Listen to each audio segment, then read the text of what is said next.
Mga kababayan, duwag lang ang pumapatay ng taong nakatali ang kamay.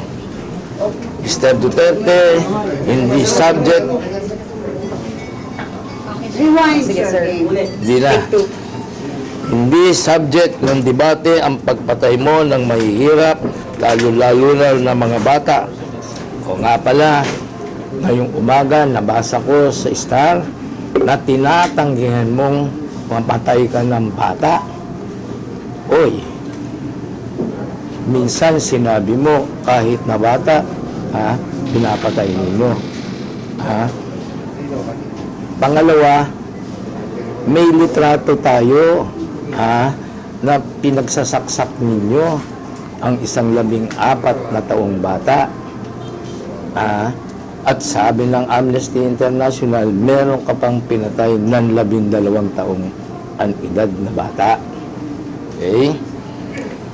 Hindi na dapat magdebate dahil ikaw mismo ang umamin na ikaw ang Davao Death Squad. Di ba? Ano ba sa Bisaya yung na totoo yan. Tinuod na.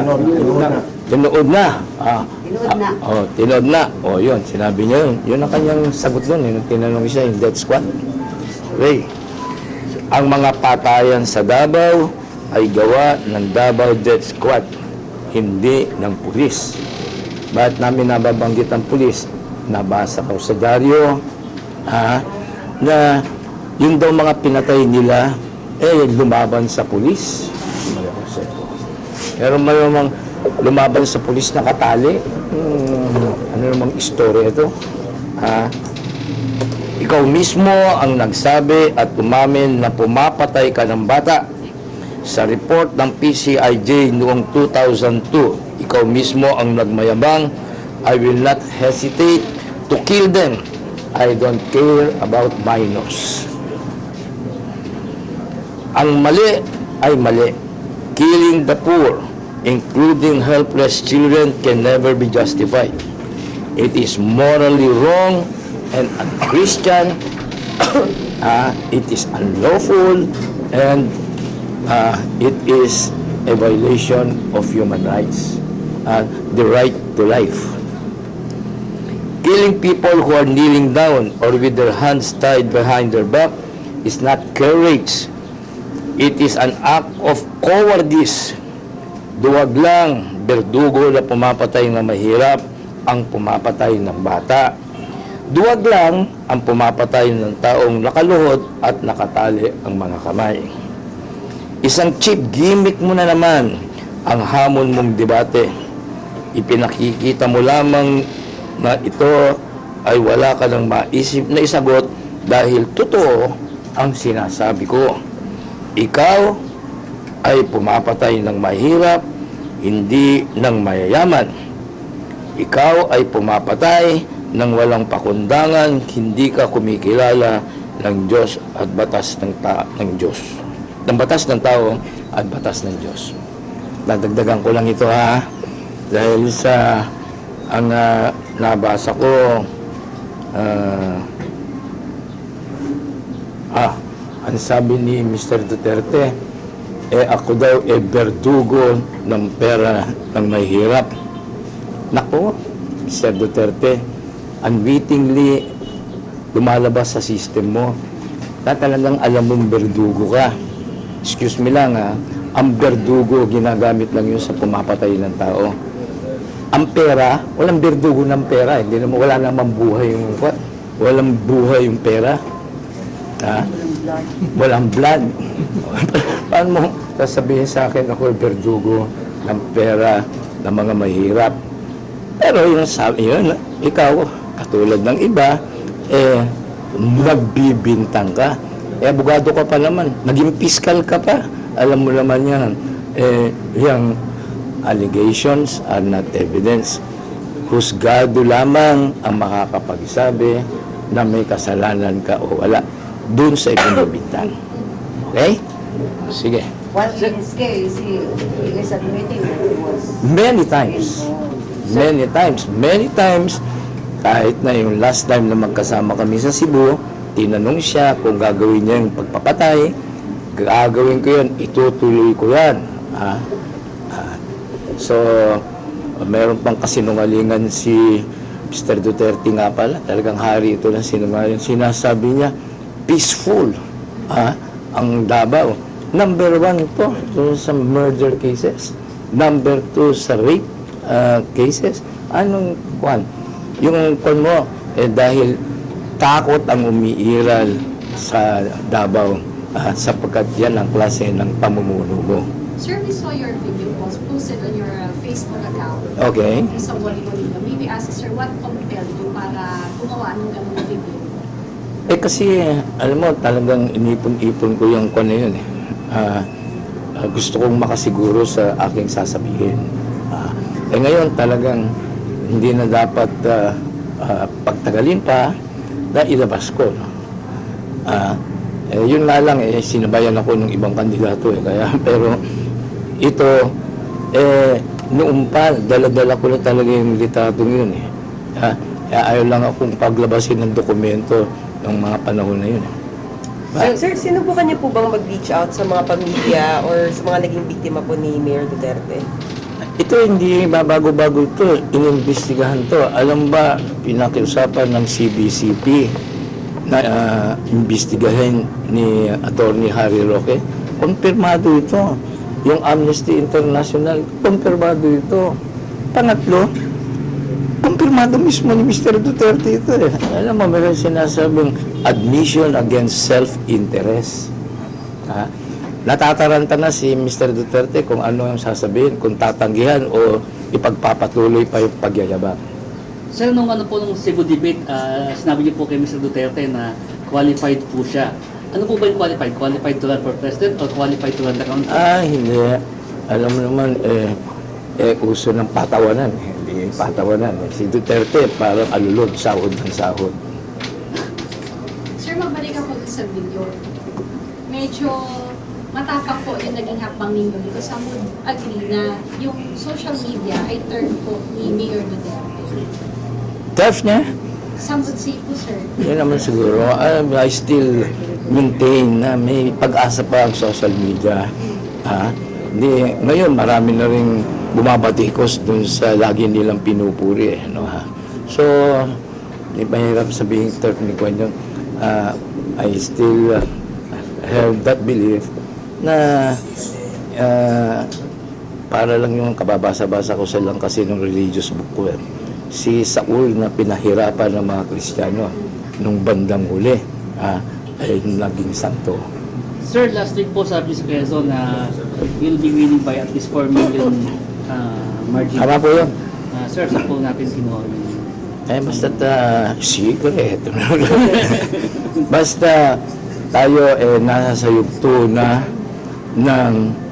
tapos na tayo sa yugto ng mga papogi, payabang. Ngayon, nasa yugto na tayo ng groundwork at saka ng organizational work. At hindi naman ninyo maitatanggi, lalo na kayong mga kasama ko lagi sa pagkakampanya, nakita mo naman ang organization natin. Sir, based on the... Siya rin naging dahilan kung bakit nanalo ko nung nakaraang eleksyon ng 2010. Sir, base po sa huling survey, dito daw po sa Mindanao, 55% ang suporta kay Mayor Duterte. Sa inyo po, 14% lang daw po.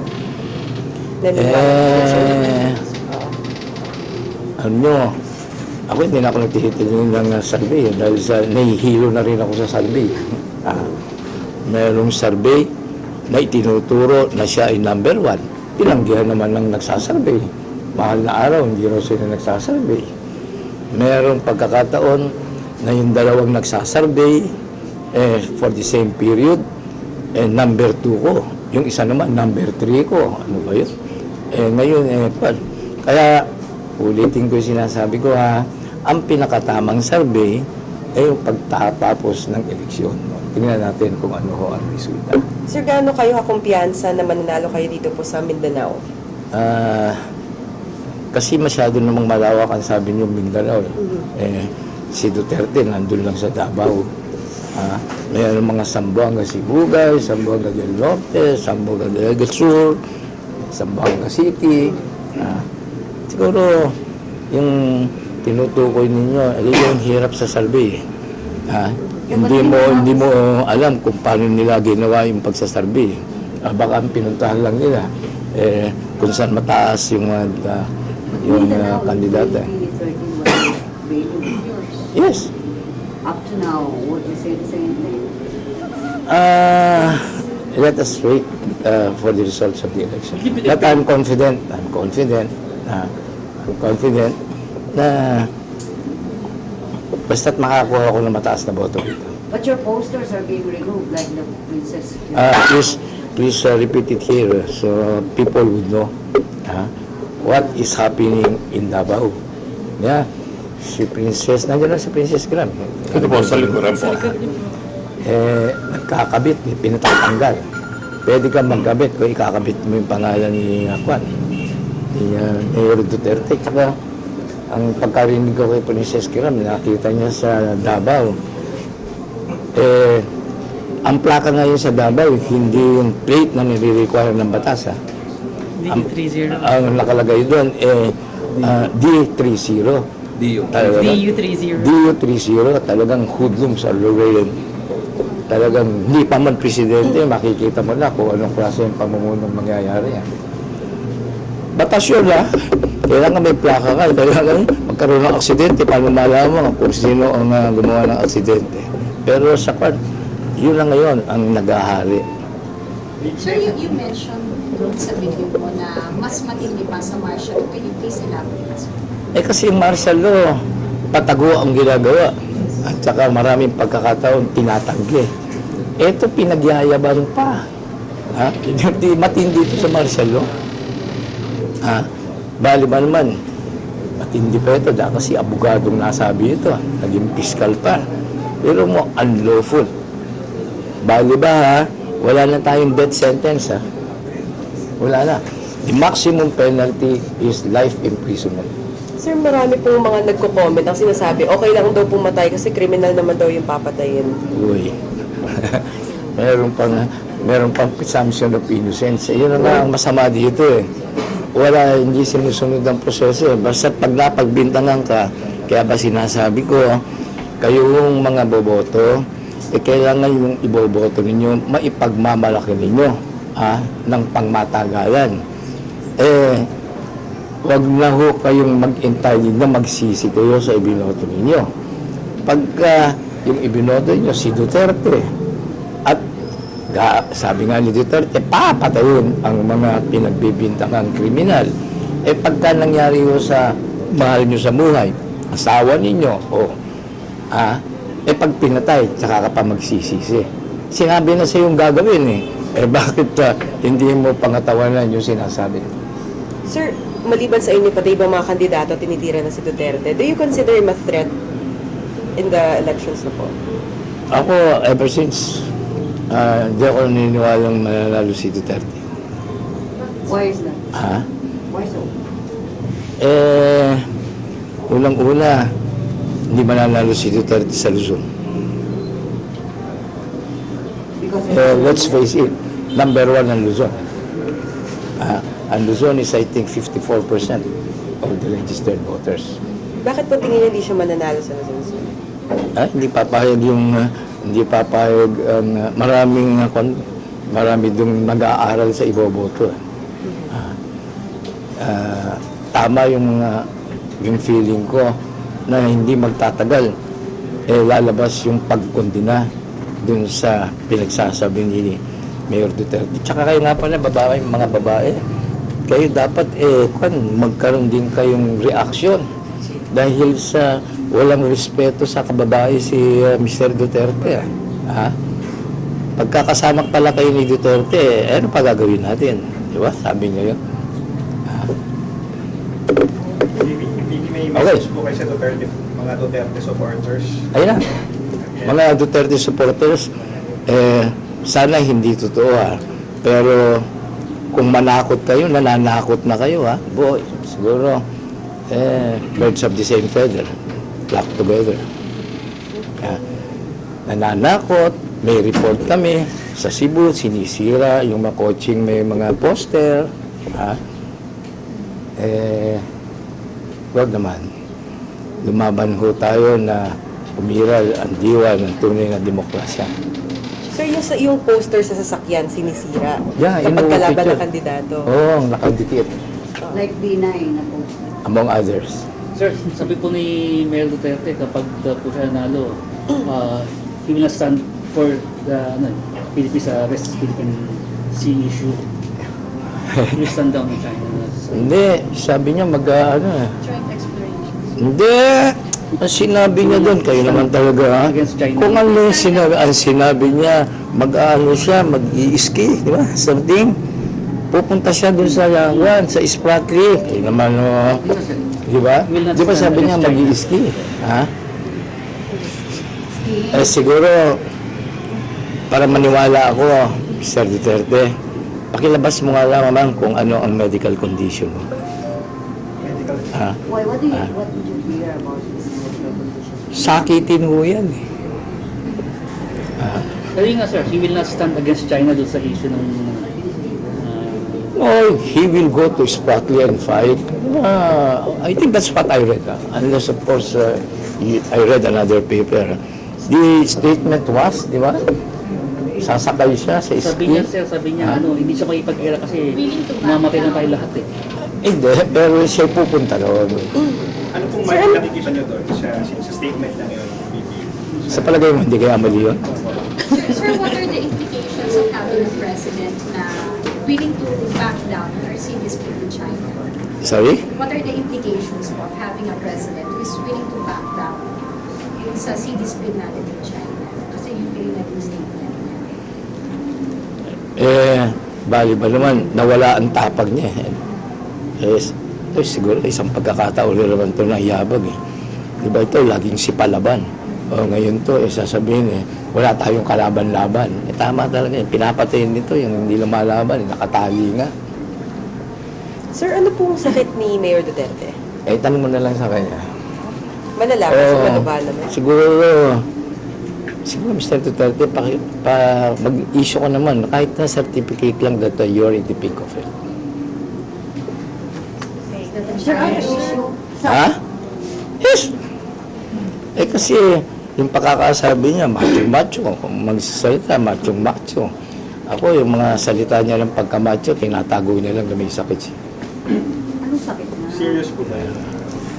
Basta't may sakit, period. Sakit that won't last him 6 years in the presidency?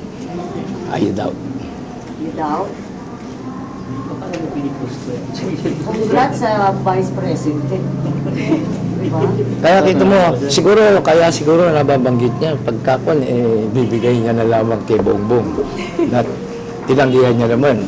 Namutla tuloy si Cayetano nung sinabi siya. Congrats to Bongbong. Okay. Dun sa Kidapawan. Kidapawan. Kidapawan, ipinakita ng Kidapawan incident na talagang poverty is still a problem. Pinakita rin ng Kidapawan na kung anong klase ang ating pamamaraan sa paghahanda. Alam mo nang magkakaroon ng climate change, dapat o bakit naman dumating pa sa yugto na magmarcha at magrally yung mga tao? Sir, with Pero the decision to another topic. No. Wait lang. Dun sa Kidapawan, sir. Do you support the call that the farmers should be immediately released from detention? Because they were illegally We are acting from the outside. Tingnan muna natin yung ebidensya. Mahirap mag-speculate dyan. Panay allegations na sasabihin natin. Tingnan natin kung kasi naka-detain I suppose kailangan mabilis ang resolution dyan. If I remember my criminal procedure, mayroong number of hours yan nire-resolve unless kung i-waive yung right to a preliminary examination. Pag i-waive mo yung right mo dun sa preliminary examination, Article 125 yun pumapayag ka na ma-detain ka ng more than 7 hours or whatever. Sir, barely a month to go before the elections, the police was allowed to post bail. You see some fishing What I know is si Napoles, ang tawag sa kanya ni Mr. Rojas, Ma'am Janet. Ma'am Jenny. Ma'am Jenny ba? o Ma'am Janet? Jenny. Ma'am Jenny. Yung bang instruct ko niyan, yung teacher ni Abad, na meron ding bintang-bintang, kasama si Mr. Rojas sa teacher niya rin si Napoles. And she was accorded VIP treatment in the palace. She, right? Why did you say that? When she surfaced, di ba? Oh. She was received by the president in the palace. And was even escorted. So you think, sir, Marroas has a hand? Talagang mga estudyante yan ni Ma'am Jenny. Jenny. So you think, sir, they have a hand in this decision? Sabi ko na, ayoko yung mag-speculate, ayoko yung mag-allege kasi tingnan lang natin.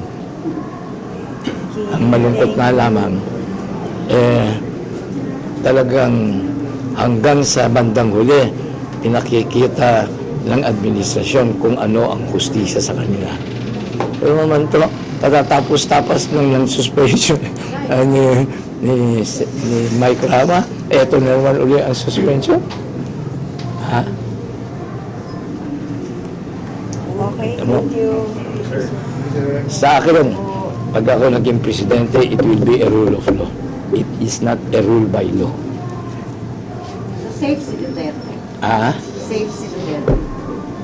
Bakit safe? Ba't mo nasabing bakit? Na-endanger ba si Duterte? Sir, pag naging presidente ka, ipapakulong niyo po ba si Duterte? Dahil sinasabi ko Because of na may mga pinatay siya. Siguro, may ibang tao naman meron ng aakto dyan. Mawawala na yung takot siguro kay Duterte at maglalabasan ako at magsasalita. Tataka lang ako Kasi, di ba may pagkakataon na in-interview siya ni Karen Davila? Sabi ni Karen Davila, Amnesty International, ang sabi, pinatay ninyo 700. Ano masasabi yun? Hindi totoo yan. Ang pinatay namin, 1,700. Mayabang talaga yan. Okay. Thank you, sir. Thank you, guys. Thank you. Sure, hindi nakapagsalita Hindi naman si Cayetano, sinunod. di ba? Ha? Hindi Cayetano. Namutla. Love triangle. Na-interview namin, Impact talaga ni Bongo. na-interview namin sa Davao yun noong last November. Sabi niya, tatlo shota niya. Pag sa ng plano, punta Manila, 4 na agad. Siguro flight attendant na. Ano ba yun? So, kapatid niya.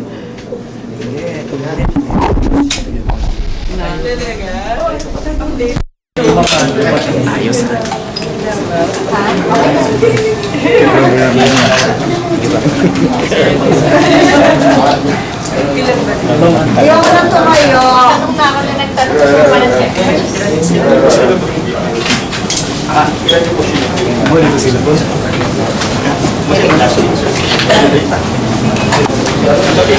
Why did you resort to that, ba? Yung video against the